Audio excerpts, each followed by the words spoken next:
Boa noite, irmãos. Saúde os amados, com a graça e com a paz do nosso Senhor Jesus Cristo. Amém? Amados, como é do conhecimento dos irmãos, esse mês estamos tratando sobre família. O tema tratado na nossa igreja esse mês é a família. E já ouvimos muito conteúdo sobre família, de como devemos nos comportar em relação ao namoro, a casamento, a criação de filhos. E hoje eu gostaria de abordar com os irmãos um tema que muitas vezes nos passa batido, que é o exemplo. Como que nós devemos nos comportar de forma que nós sejamos exemplo no nosso lar, no nosso trabalho, na nossa escola, e de forma que possamos, não pelos nossos méritos, mas pelos méritos do Senhor, louvar, adorar, engrandecer o nome do Senhor por meio das nossas vidas, para a honra e glória dele. E aí eu trouxe uma historinha aqui para vocês, só para que fique bem clara e que a gente possa fixar de forma mais fácil a questão do exemplo propriamente dito. Certa vez um pai foi com seus 2 filhos ao circo, levou os 2 filhos ao circo. E aí chegando lá na porta do circo, na bilheteria estava escrito assim: crianças até 10 anos pagam meia. E aí os filhos que estavam lá com ele, um tinha 11 anos, um tinha 12 anos. Mas era a mesma estatura, assim, mais ou menos. E ele chegou lá na bilheteria e falou assim: me dê 3 ingressos inteiros. E aí o rapaz da bilheteria olhou assim para os meninos e disse assim: gente, mas o senhor podia pedir uma meia, uma inteira e 2 meias por conta das crianças. Aí ele falou assim: não, esse aqui tem 11 e esse aqui tem 12. Aí o rapaz da bilheteria falou assim: mas eu não saberia nunca que ele tem 11 e 12 anos, são pequenos. Aí ele falou assim: o senhor pode até não saber, mas eles sabem. A gente muitas vezes se perde nesses pequenos detalhes, em coisas do dia a dia, e a gente pensa que os nossos filhos não estão vendo, não estão percebendo, não estão prestando atenção. Então, a pessoa que está do seu lado, a pessoa que não tem convívio com você, pode até não saber, mas você sabe. Mas seu filho sabe. E, acima de tudo, Deus sabe do que você está fazendo, do intento do seu coração. E é com isso que a gente prega efetivamente o Evangelho no dia a dia das nossas vidas, para os nossos filhos, dentro do nosso lar.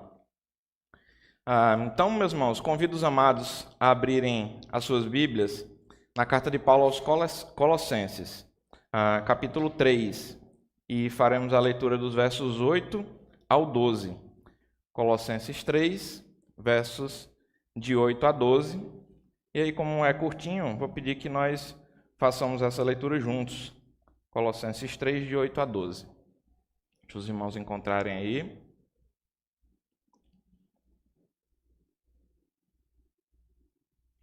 Diz assim a palavra do Senhor, leiam comigo. Agora, porém, despojai-vos igualmente de tudo isso: ira, indignação, maldade, maledicência, linguagem obscena do vosso falar. Não mintais uns aos outros, uma vez que vos despistes do velho homem com os seus feitos, e vos revestistes do novo homem, que se refaz para o pleno conhecimento, segundo a imagem daquele que o criou, no qual não pode haver grego nem judeu, circuncisão nem incircuncisão, bárbaro, cita, escravo, livre, porém Cristo é tudo em todos. Revesti-vos, pois, como eleitos de Deus, santos e amados, de ternos afetos de misericórdia, de bondade, de humildade, de mansidão, de longanimidade. Amém. Vamos orar, meus irmãos. Senhor Deus, Pai de amor e de bondade, muito obrigado, Senhor, pela oportunidade que o Senhor nos concede de estarmos aqui mais uma vez para ouvir a Tua palavra, para sermos instruídos por ela. Muito obrigado porque já pudemos cantar louvores ao Teu nome, ser instruídos também pelos louvores que cantamos, mas pedimos de forma especial agora que durante este momento, a começar em mim, Senhor, sejamos alcançados por essa palavra, possamos entendê-la perfeitamente à luz do Espírito Santo, que o Senhor nos revele o que o Senhor espera de nós, da nossa família, do nosso lar, da instrução dos nossos filhos, e que sejamos servos melhores para a honra e glória do Teu nome. Que nós pedimos e agradecemos em nome de Jesus. Amém. Meus irmãos, nos versos anteriores a esses que lemos, Paulo está tratando da nossa união com Cristo. Ele começa afirmando que se formos ressuscitados com Cristo, devemos buscar as coisas lá do alto, e não mais as coisas aqui da terra, porque morremos para essas coisas aqui da terra. Isso é muito lindo de ouvir, né? Às vezes a gente fala isso e às vezes até nosso semblante muda. Eu morri para as coisas lá do alto, e você faz aquela carinha assim de abnegação, de dó, de pena. Quem olha para você falando uma coisa como essa, às vezes fica até comovido, diz assim, nossa, aquele ali é crente mesmo, né? Pela carinha que a gente faz quando a gente fala uma coisa dessa. Mas a pergunta que fica é, que logicamente é uma pergunta retórica, não parece que ninguém levante a mão, mas sua vida de fato mudou quando você teve um encontro com Cristo?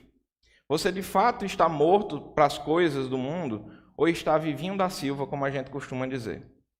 Porque, mais uma vez, é muito bonito falar que a gente morreu para as coisas do mundo, mas na prática nem sempre a gente faz de acordo com o que a gente falou, né? E ainda pouco antes, na verdade, desse texto que lemos, Paulo, na verdade, já vem responder essa pergunta. Isso é um processo, né? Ele afirma que devemos fazer morrer nossa natureza terrena e cita alguns conhecidos ou amigos da nossa velha vida que devemos matar.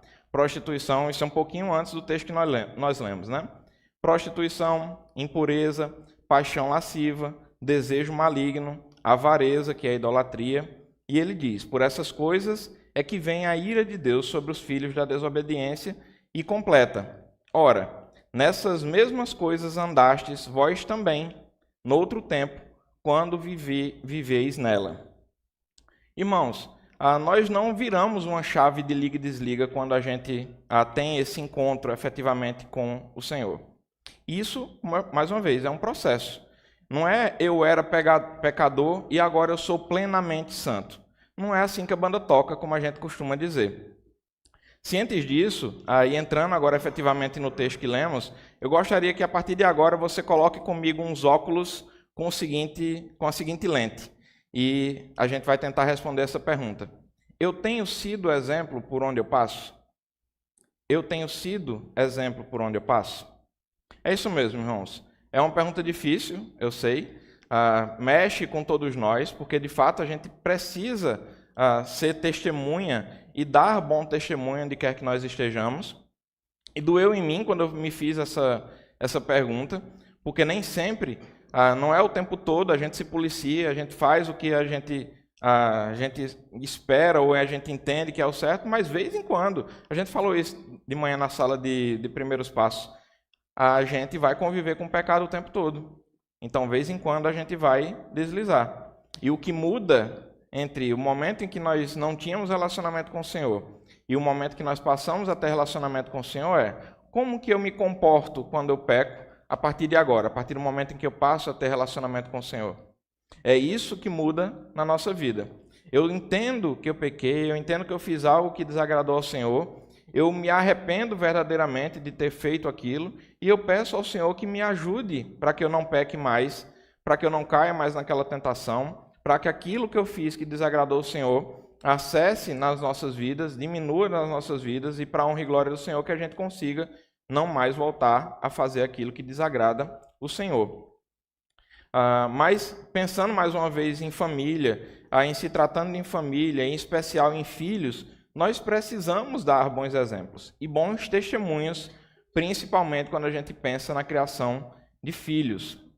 No verso 8, nós somos desafiados a, nessa jornada da nova vida, iniciar nos despojando de determinados acessórios, né, que podem nos atrapalhar em nossa jornada.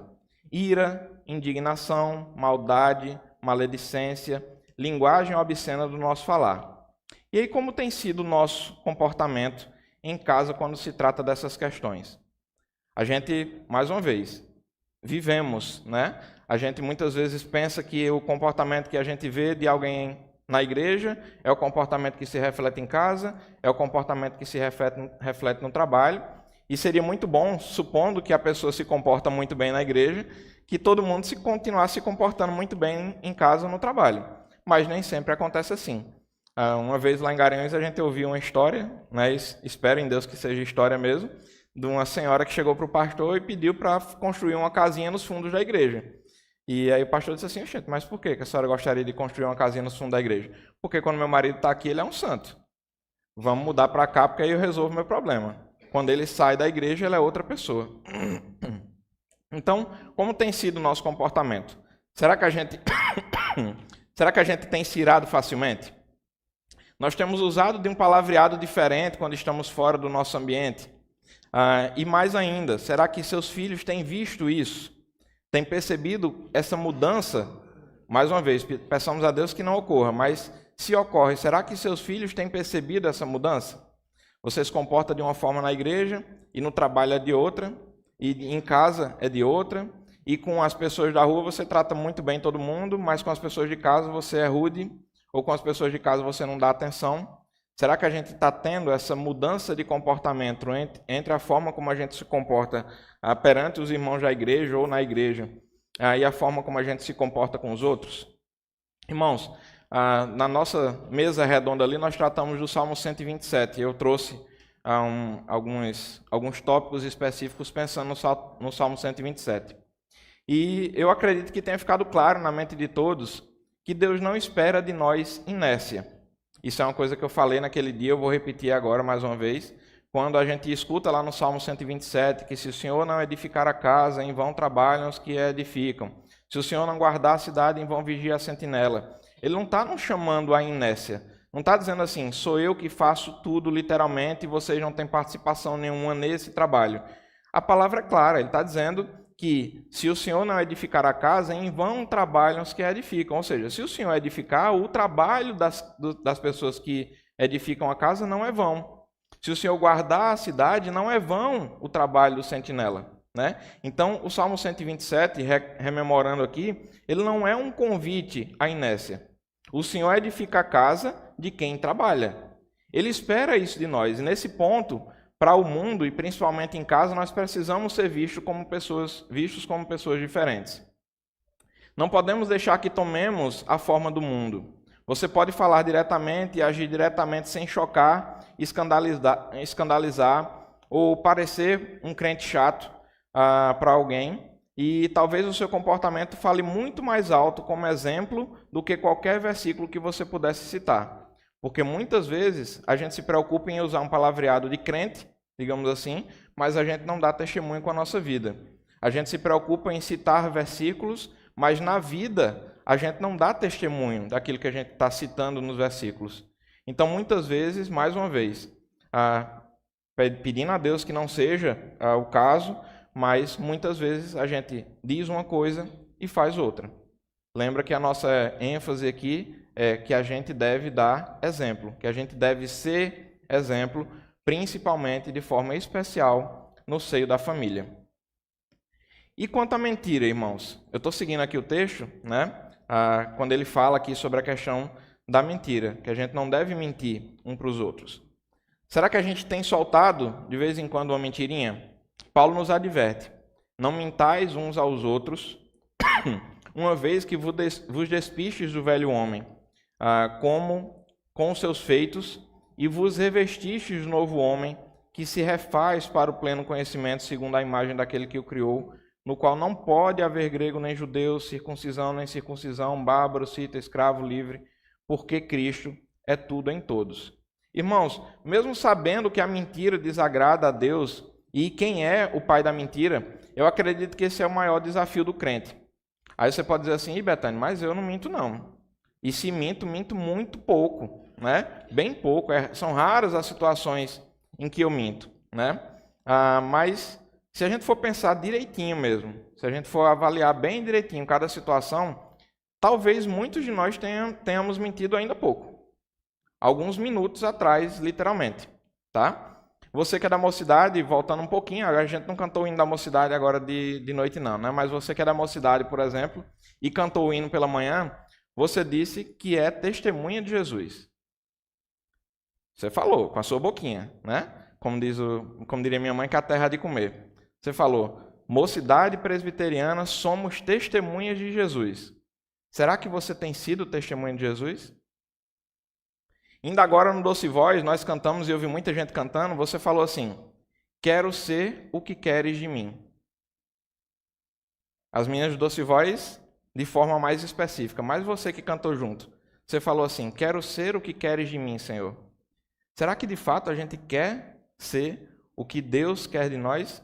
A gente sabe que Ele tem controle sobre tudo, mas do fundo do seu coração, quando você cantou isso, quero ser o que queres de mim, você de fato desejava e deseja ser o que Deus quer para a sua vida? Ou você fala, por exemplo, Senhor, me dá a oportunidade de pregar o Evangelho, e quando a oportunidade chega, você corre. Será que a gente tem se comportado dessa forma? Então, a questão da mentira, mais uma vez, talvez seja algo complexo na vida de todos nós, e que às vezes a gente se pega contando mentiras para alguém que era a pessoa que a gente menos devia pensar em contar mentiras, né? Que é o próprio Deus. Você que fala que ama a casa de Deus e o trabalho da igreja, e que durante a semana chega pontualmente em todos os compromissos, mas nunca chega na hora no domingo, na EBD ou no culto, né? Aí o seu filho está ouvindo você falar que ama a casa do Senhor, que zela pela casa do Senhor, que ama trabalhar na casa do Senhor e estar na casa do Senhor, mas para tudo você chega na hora, mas na casa do Senhor você não chega. Para todo compromisso que você assume, você faz com zelo e com empenho. Mas quando alguém diz assim, vamos, quem se propõe a organizar a festa que vai ter no mês de outubro? Aí as mãos estão todas para baixo. Então, mais uma vez, será que a gente está... mais uma vez, eu estou pegando os pontos negativos, eu sei que não é bom ouvir muitas vezes, né? Mas um puxãozinho de orelha de vez em quando faz bem para a gente também, para a gente acordar, né? Digamos assim, da inércia. Mas será que a gente está se comportando como de fato a gente deve se comportar? Dando de fato bom testemunho para os nossos filhos? Sendo exemplo de fato para os nossos filhos de comportamento, de compromisso com a casa do Senhor, de compromisso com o trabalho do Senhor, efetivamente? Meus irmãos, se você tem filhos, se você parou para pensar nisso, é nisso que eles podem estar lendo, é isso que, na verdade, que eles podem estar lendo como sendo exemplo para a formação do caráter deles. Nossos filhos não precisam de maus exemplos em casa para aprender o que não presta. Eles têm isso aos montes no mundo. E eu vou deixar mais uma vez o alerta. A gente falou sobre isso naquele dia. O mundo está cercando os nossos filhos. De todos os lados que você imaginar, eles estão sendo cercados. Não pense, por exemplo, que se você tirar o celular do seu filho, ele vai escapar das tentações do mundo e das coisas que o mundo está mostrando para ele o tempo todo. Porque se não for no celular dele, ele vai ver no celular do amigo, ou ele vai ouvir um amigo falando, ou em 10 minutos que ele estiver assistindo TV, você vai ver um comercial de TV dizendo, saia do armário.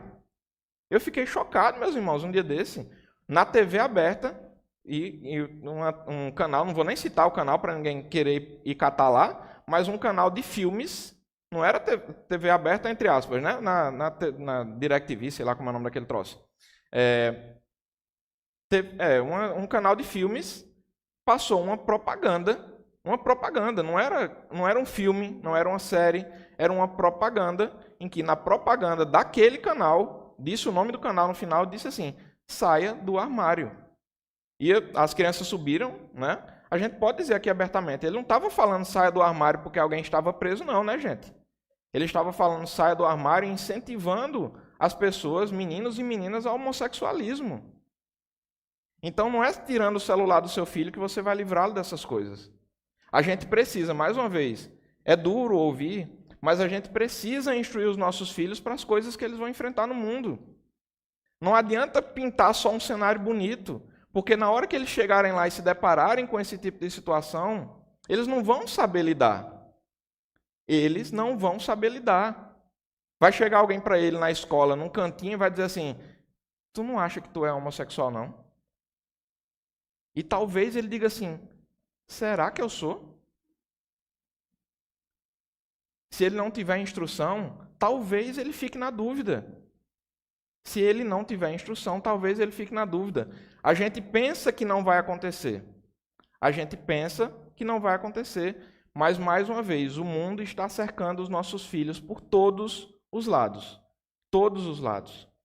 Então, meus irmãos, a começar em nós nós precisamos orar e pedir sabedoria a Deus, discernimento, para que nós possamos instruir os nossos filhos.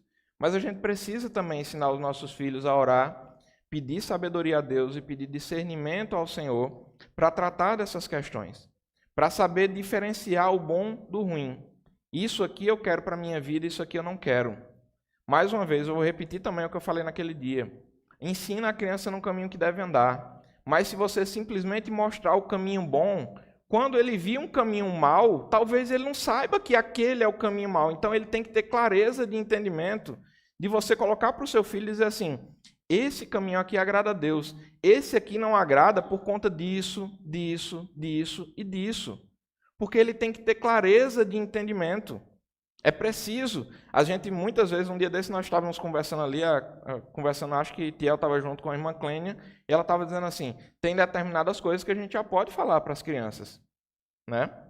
As crianças precisam entender a realidade do mundo que eles vão enfrentar. E a gente, mais uma vez, não se iludam, não é adolescente que está ouvindo isso não, pessoal. São crianças. Eles estão falando e atacando crianças de 5, de 6, de 7 anos. Então, não espere demais para contar para o seu filho como que está a situação do mundo e o que é que ele precisa evitar e por que é que ele precisa ter relacionamento com o Senhor para que ele possa se defender desse tipo de situação. Mais uma vez, os nossos filhos e nós precisamos orar, precisamos ter relacionamento com Deus e não lhes faltar exemplos de como se comportar e reagir, como o caso do pai que levou seu filho no circo que vimos no começo. Esse pai simplesmente poderia ter dito, não, eu vou economizar um dinheirinho e vou pedir uma inteira e 2 meias. Mas ele deu um testemunho com a vida dele, de comportamento para os filhos, dizendo assim, filho, por mais que pareça, por mais que a pessoa da bilheteria diga que eu podia fazer, isso é errado. Tem outro exemplo que eu gosto sempre de dar, eu acho que eu já devo ter dado esse exemplo aqui, mas quando as crianças estudavam lá em Garanhuns, no Colégio 15, a parte onde a gente estacionava os carros era assim, tinha uma rua de um lado que os carros iam, tinha um canteirinho no meio, na outra rua os carros vinham. E aí os pais, na ânsia de parar logo para estacionar e para deixar os filhos, nessa rua que os carros desciam, as vagas eram lateralizadas. Então, eu descia com o carro aqui, eu parava de ladinho o carro aqui para ter um número maior de vagas. Então, vinha descendo o carro, parava o carro assim. E os pais, na ânsia de antecipar o processo, em vez de dar a volta lá por cima, não sei se ficou claro para vocês, eles entravam na contramão, digamos assim. E a vaga que era assim, eles iam e paravam assim. Pasmem, parece besteira, mas isso era o testemunho que os pais estavam dando para os filhos. Que não tem marcação de estacionamento não, meu filho. Você pode parar do jeito que você quiser. Não tem problema nenhum parar no estacionamento. Se a vaga for assim, não tem problema parar assim não. Quem chegar depois que se vire. E já teve briga, meus irmãos, lá, porque as pessoas começaram a parar do lado errado. Veio uma pessoa e parou do lado certo. E as pessoas que estavam do lado errado acharam ruim, porque o daqui ocupou 2 vagas. Que testemunho que a gente está dando num local que se para de estacionamento para crianças de 5, 6, 7 anos. Nas pequenas coisas, nossos filhos também processam e aprendem. Se eu paro errado numa vaga e eu não ligo, eu estou ensinando para o meu filho que não tem problema, quando acontecer uma coisa maior, ele também vai achar que não tem problema. Ou ele vai esperar muitas vezes, vai dizer assim, pai, por que você não faz assim, que o senhor vai ganhar mais? Ou pai, por que você não faz daquele jeito ali que você vai vender mais? Né? A gente precisa dar bom testemunho e dar bom exemplo para os nossos filhos. Meus irmãos, eu sei que não é fácil. Esse desafio é nosso.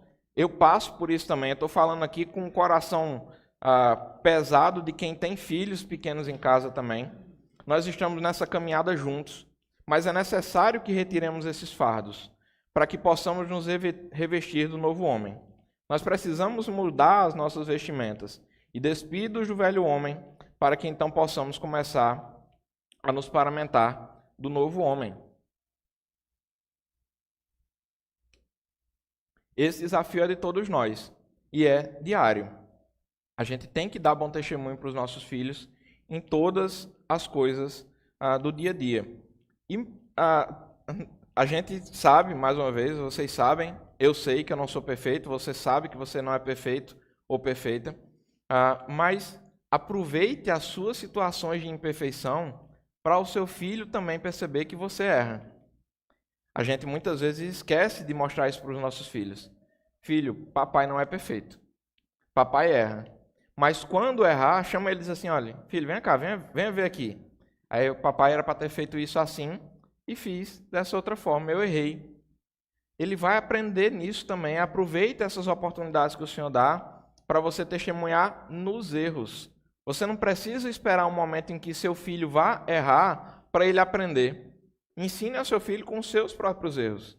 Ensine que você erra e que você pode pedir perdão a Deus, pedir perdão às pessoas a quem você prejudicou, magoou, e seu filho vai aprender com isso também.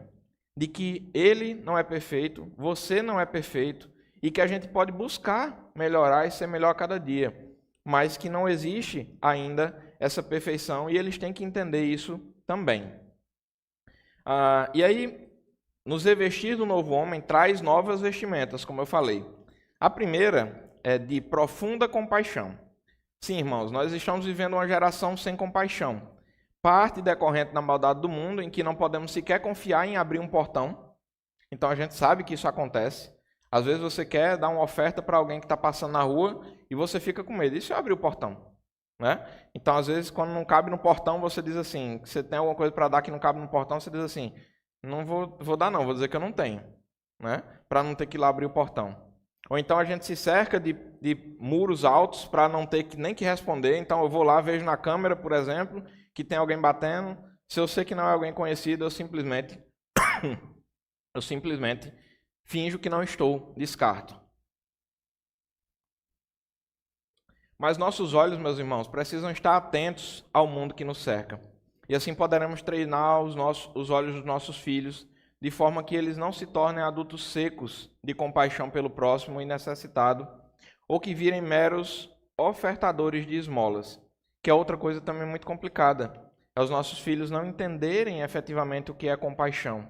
Não entender que antes de dar, por exemplo, um pão, antes de dar uma oferta efetivamente, a gente tem que buscar, logicamente, na medida do possível, entender a situação e talvez ofertar mais que aquilo.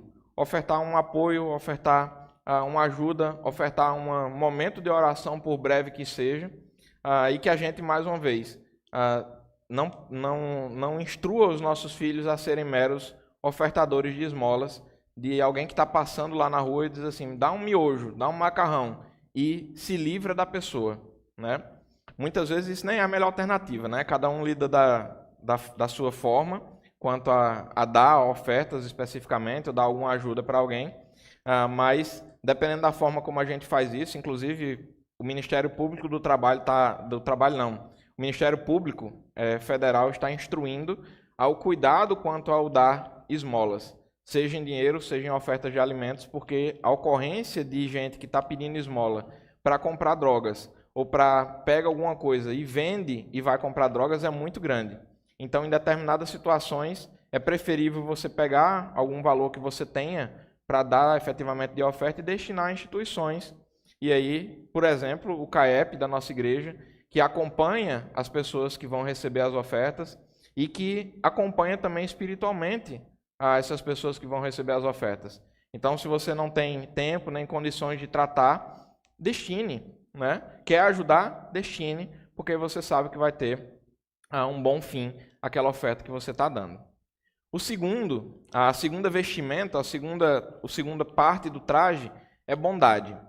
Irmãos, mais um grande desafio, nos revestir de bondade. Não fosse a certeza de que não é pelos méritos do Senhor, diria até que é impossível, porque nós vivemos em um mundo em que tentar se aproveitar dos outros virou regra. Temos também de pedir constantemente a Deus que nos dê a oportunidade de ser bondosos, de forma que não sejamos enganados. Também já acontece história aqui, mas eu acho que é importante relembrar. Certa vez eu estava no Distrito dos Mecânicos e um pai estava lá narrando para o rapaz da lanchonete que eu estava lá, dizendo assim, eu não estou mais dizendo para o meu filho que ele deve agir honestamente, porque senão ele vai ser passado para trás. E o pai estava falando aquilo ali com uma naturalidade tão grande que me chocou. Eu, efetivamente, na hora, fiquei literalmente sem ação. Um pai falando, dizendo, compartilhando para as pessoas, que falou para o filho que o filho não deveria mais buscar ser honesto, porque se ele começasse a ser honesto, ele entendia talvez que o filho passasse a ser honesto em demasia, aí ele ia ser passado para trás, enganado pelas outras pessoas. Então, nós estamos carentes de bondade. Então, mais uma vez, não perca oportunidades em que você possa demonstrar bondade para os seus filhos, demonstrar bondade para as pessoas que cercam você, porque isso passa a ser, talvez, novidade para as pessoas que estão ao seu redor. Então, agir com bondade pode parecer estranho para as pessoas que estão próximas de nós. O próximo ponto é de humildade. E aí, de novo, eita, pelas caridades. Parece que está ficando cada vez pior aqui a nossa gradação, né? Parece que o nível está só crescendo. Meus irmãos, a nossa geração, eu tenho essa carinha de 18, mas eu já sou mais velhinho um pouquinho, né? Já sofria com o problema da ausência de humildade. A minha geração já sofria com isso, mas Deus permita que eu esteja enganado, mas a geração do meu filho, de Arthur, provavelmente ele vai sofrer literalmente com essa questão da falta de humildade. A gente passava por determinadas situações. Vez em quando aparecia alguém que se achava melhor que os outros. Aí a gente achava até estranho isso, né? Quando eu voltava da escola, que tinha alguém que dizia assim, menina, aquele ali se acha, a gente brincava assim, tem um rei na barriga, né? Mas hoje isso é comum. Hoje isso é comum. Nossos filhos estão passando por isso com uma naturalidade, digamos assim. As pessoas passam a achar isso normal. Querer ser melhor do que o outro virou critério de seleção. Então, o tempo todo, nossos filhos estão passando por esse desafio. E eles estão sendo desafiados a serem melhor do que os outros, né? Na minha geração, a gente não passava por isso. A gente tinha incentivo dos nossos pais, a gente tinha o incentivo da escola. Quando você chegava na universidade, vez em quando você tinha um incentivo, né? Porque é coisa rara também você receber efetivo incentivo na universidade, exceto para alguém que se destaca. Mas existia essa questão. Hoje é padrão você querer ser mais, você querer ganhar mais, você querer se destacar, virou padrão. E aí, como disse o pastor Flávio na semana passada, ser humilde não é tarefa fácil, né, pastor? O pastor enfatizou muito bem isso daqui. Ser humilde não é tarefa fácil, mas é algo que precisamos ensinar aos nossos filhos. Mais uma vez, talvez a gente não entenda a importância de ensinar a humildade para os nossos filhos, mas é algo imprescindível. Nós precisamos ensinar a humildade aos nossos filhos. Precisamos estar atentos ao nosso comportamento para que sejamos exemplos de humildade sincera. E aí, na essência da palavra, o sincero aqui é sem cera. A cera era usada nos vasos para tapear, né? Quando o vaso estava rachado, aí o artesão ia lá e colocava uma cera, e ele parecia muito mais bonito do que parece. E isso é outro ponto que a gente tem que estar atento e ligado, né? Será que muitas vezes a gente não quer parecer humilde? O parecer humilde talvez seja pior do que não ser humilde. Ou querer parecer humilde sem ser talvez seja pior do que não ser humilde. Então a gente tem que estar muito atento a isso também. Estar atento aos nossos filhos quanto à oportunidade que o Senhor nos dá de exemplificar com a nossa vida o que de fato é ser humilde. E aí, mais uma vez, pessoal, ser humilde não quer dizer que a gente deva ensinar aos nossos filhos que eles não devam buscar mais. Agora, eles têm que ter clara noção de como buscar mais agradando a Deus. Como buscar mais sem atropelar ninguém, como buscar mais sem humilhar ninguém, como buscar mais sem passar por cima de ninguém, no trabalho, na escola, na universidade, onde quer que seja. Tudo isso é possível e tudo isso agrada a Deus. E nós temos possibilidade de ensinar isso aos nossos filhos. A mansidão. Irmãos, esse talvez seja outro ponto difícil de tratar para muitas pessoas, principalmente no tempo que estamos vivendo hoje. Estamos sendo provocados com muito mais intensidade. Na minha época, não existia o tal do bullying. né? O meu apelido na escola era Margarina. E aí, não era porque eu me derretia, não. Eu chorava muito, mas não era por isso, não. Era porque a margarina ou pesava 250 gramas ou 500 na minha época. E eu não passava disso. Eu era bem magrinho, né? Então o pessoal me chamava de porte de margarina, porque na melhor das hipóteses pesava 500 gramas.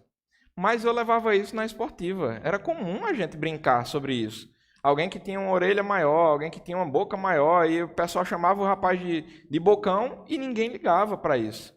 Mas hoje as pessoas estão perseguindo os outros e talvez por isso a gente tenha nomeado isso de bullying, né? E aí, mais uma vez, pessoal, não estou minimizando o bullying, não, tá? Eu estou dizendo que a coisa maximizou e por isso precisou se tratar. Então, na minha época, brincava, era normal brincar. Só que hoje isso está intenso. Tem situações na escola em que precisam de fato ser tratadas, porque se não for tratada, vira trauma para as crianças efetivamente. E aí a gente também não pode deixar nem colocar a coisa num nível maior do que ele é e nem minimizar também a situação, certo? Então os nossos filhos têm sido provocados na escola. E aí talvez não seja fácil para os nossos filhos dizer assim, respira. No caso do Arthur, por exemplo, respira, Arthur. Ele, uma vez, numa festinha dele lá, um menino pegou um carrinho dele e quebrou. E aí a gente viu ele assim no cantinho. Respira, Arthur. Respira, Arthur. Porque ele tava, a festa era dele, né? Ele botou os carrinhos lá para todo mundo pegar, o menino foi lá, pegou e quebrou. Mas isso não é fácil também para eles. Se eles não estiverem preparados para lidar com essas situações, provavelmente eles vão estourar, eles vão explodir. E isso a gente está falando dos nossos filhos. Imagina nós, né? Como que está o exemplo que a gente está dando para os nossos filhos, literalmente, tá? Então, peçamos a Deus que Ele nos dê mansidão e inteligência para lidar com as situações, porque a gente também tem que ter cuidado para a nossa mansidão não parecer tolice, ou não ser efetivamente tolice. Então, gosto sempre de colocar os dois extremos, tá? Para que a gente tenha essa clareza de entendimento. Cuidado para não ser tolo, ou não ser manso, a ponto de você ser chamado de tolo, ou de fato de você ser tolo, tá? Então a gente precisa impor limites, é necessário, e os nossos filhos também têm que aprender a impor limites. Então brincar, beleza, mas chega um determinado momento que ele tem que dizer, ei, meu amigo, parou, né? Meu corpo é templo do Espírito Santo. A gente já tem até a possibilidade de evangelizar. Parou com essa brincadeira. Meu corpo é templo do Espírito Santo. Não quero essa brincadeira comigo, não. Se ligue. Né? E eu brinco até, de vez em quando a gente faz uma simulação lá com o Arthur. Diz assim, bora, brinque comigo. Diga assim, parou, não faça isso não. Né? Para ver como é que ele se comporta assim, em termos de entonação até da voz. Eu digo assim, briga é para falar sério mesmo. Eu quero que você fale sério. Diga assim, eu não quero que você fale isso comigo. Eu sou templo do Espírito Santo. Não quero esse tipo de brincadeira. E aí a pessoa vai parar. Espero eu, né? É o que eu digo a ele. Né? Longanimidade. Último ponto, mas não menos importante. Tratamos sobre isso também quando falamos sobre o Salmo 127. E sabemos que nossos filhos têm de estar preparados para quando as coisas não derem certo. Muitas vezes nós mesmos não estamos. Então, a gente tem que estar preparado e a gente tem que preparar os nossos filhos para quando as coisas não derem certo. Nós muitas vezes não suportamos ser contrariados ou não suportamos receber não como resposta. Longanimidade é a capacidade que o Senhor nos dá de aguentar esse tipo de situação. Né? A gente não pode desanimar porque a coisa não saiu da forma como eu esperava. A gente não pode desanimar porque eu recebi um não para aquilo que eu esperava ansiosamente receber um sim. Né? E isso a gente também precisa ensinar aos nossos filhos, de que nem sempre as coisas vão sair do jeito que eles esperam. E, mais uma vez, certamente você tem alguma oportunidade em casa de tratar isso com seu filho. Olha, filho, papai queria comprar isso aqui, mas não deu para comprar. E não tem problema não dar para comprar. E se o Senhor quiser amanhã que a gente tenha isso, ou que a gente tenha aquilo, ou que a gente vá para tal lugar, ou que a gente não vá para tal lugar, o Senhor vai nos propiciar oportunidades, dinheiro, o que quer que seja, para que a gente vá. Então a gente tem que deixar isso claro na cabeça dos nossos filhos. Tem que preparar eles para o como que eu vou me comportar quando as coisas não saírem do jeito que eu espero. Concluindo, irmãos, peçamos a Deus que nos use como instrumentos em suas mãos, de forma que possamos testemunhar das boas novas do Evangelho com as nossas vidas, onde quer que estejamos, mas antes de tudo em nosso lar. Então, que a nossa oração seja que o Senhor nos dê a oportunidade de testemunhar com as nossas vidas do Evangelho do Senhor, das boas novas de salvação em Jesus Cristo. Mas que a gente tenha essa plena consciência de que o nosso primeiro campo missionário, e a gente já falou isso também naquele dia da mesa redonda, é a nossa casa.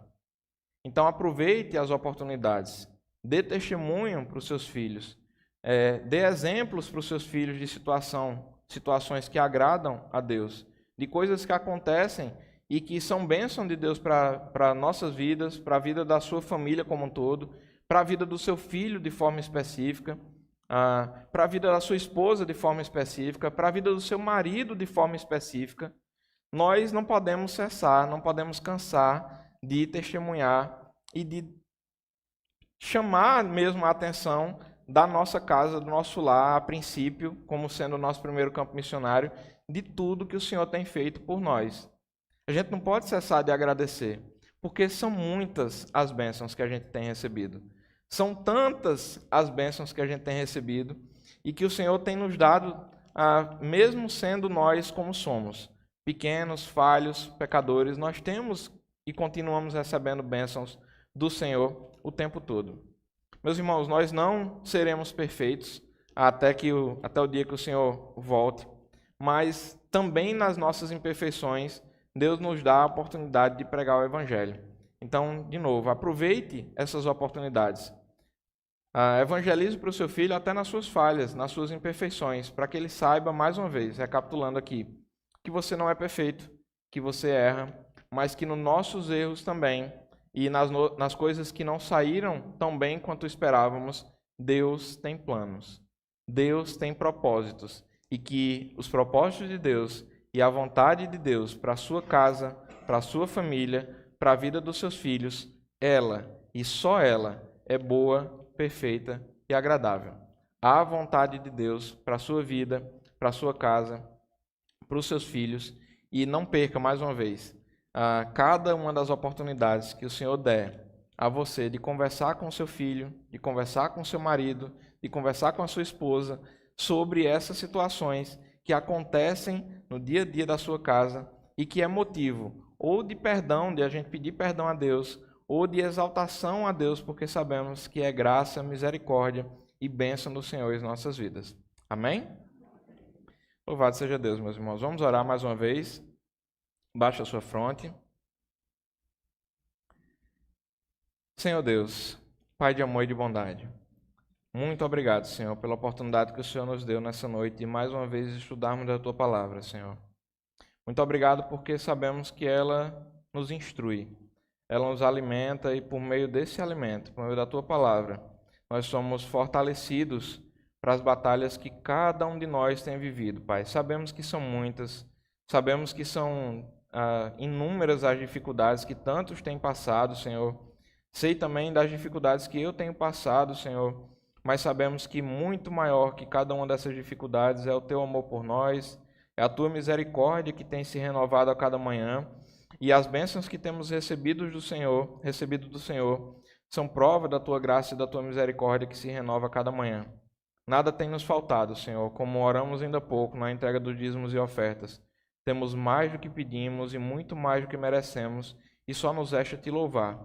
Muito obrigado, Senhor, por cada oportunidade que o Senhor nos concede e nos concederá de forma especial a partir de hoje, para que possamos conversar dentro do nosso lar, para que possamos cantar louvores ao Senhor e agradecer pelo que o Senhor tem feito, mas que possamos também instruir os nossos filhos e a nossa família para aquilo que efetivamente agrada ao Senhor, para aquilo que efetivamente desagrada ao Senhor, para que os nossos filhos sejam capazes de entender perfeitamente o caminho que eles devem seguir, e ainda quando eles forem grandes, Senhor, velhos, não se desviarão desse caminho para a honra e glória do Teu nome.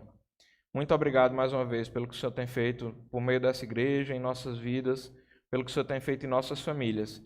Nós te oramos agradecidos em nome do Senhor Jesus. Amém.